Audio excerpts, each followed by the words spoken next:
Hello, good afternoon. My name is Nilton Ramón Muñoz Coronado. Soy estudiante del programa de formación complementaria de la Escuela Normal Superior de Manatí. Y hoy, más que hablarles memorísticamente del enfoque comunicativo, pues vengo a hacer sobre todo una reflexión en torno a la temática que nos compete. Y es necesario, antes de hablar concretamente de este tema, es necesario hacer un poquito de historia, ¿sí? Y es que el enfoque comunicativo surgió en los años 70 como consecuencia de un cambio en la perspectiva de la enseñanza de la segunda lengua.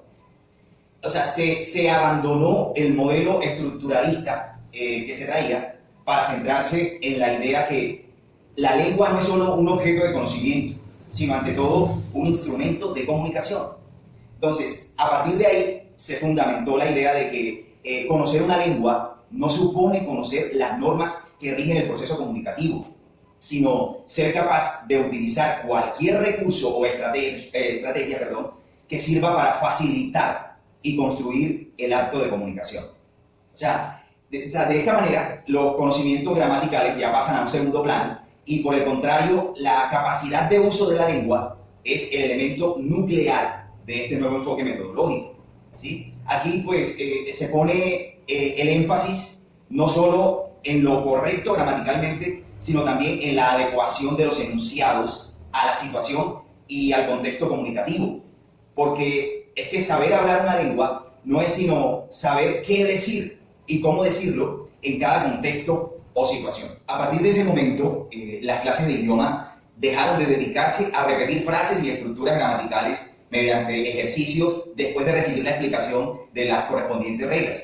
Entonces ya comenzaron como a generarse, a hacer como espacios comunicativos en los que lo importante no es tanto cómo se dice, sino el comunicarse, ¿sí? No quiere decir que no haya que conocer las normas gramaticales, no, sino que lo prioritario no es escribir o decir frases correctas, sino saber comunicarse, aunque en algún momento, lógicamente, se haga con errores. O sea, de este modo, ya el error es, por decirlo de alguna manera, un estadio inevitable por el que todo alumno tiene que pasar para poder aprender a comunicarse correctamente.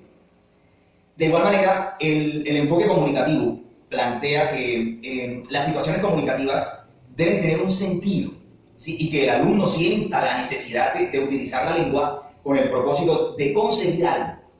Es decir, o sea, de este modo se procura que las situaciones comunicativas con las que se trabaja estén próximas a la realidad del alumnado y a sus necesidades, ¿sí? O sea, se trata de enseñar a comunicar a partir de las necesidades planteadas por el alumnado.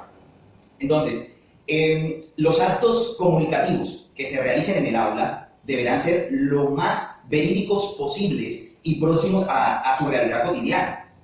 Miren, los inputs, para los que de pronto no tienen idea de lo que son los inputs, o sea, los inputs contienen un mensaje y por lo tanto el que lo escucha, el que lo lee o ve, tiene una razón por la cual entenderlo.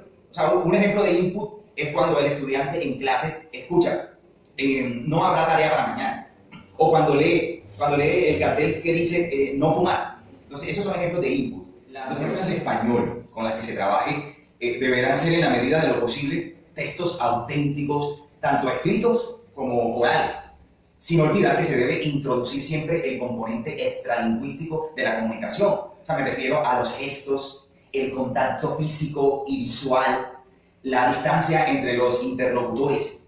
Y para esto es importante introducir el aspecto sociocultural de la lengua, o sea, la llamada cultura no formal o con minúsculas, ¿sí? Según lo hemos visto en la clase de interculturalidad y en la clase de lenguaje. Entonces, o sea, de esta manera se consigue trabajar la competencia intercultural al tiempo que se trabaja la lengua. Es decir, la competencia lingüística o gramatical no es suficiente para expresarse y comprender una lengua si el usuario no posee al mismo tiempo una competencia pragmática. Si, por lo tanto, tan importante será la adquisición del sistema o el código de una lengua como el uso que de ese sistema se haga en una situación determinada, ¿sí? De forma que dicho uso resulte adecuado a la situación de comunicación.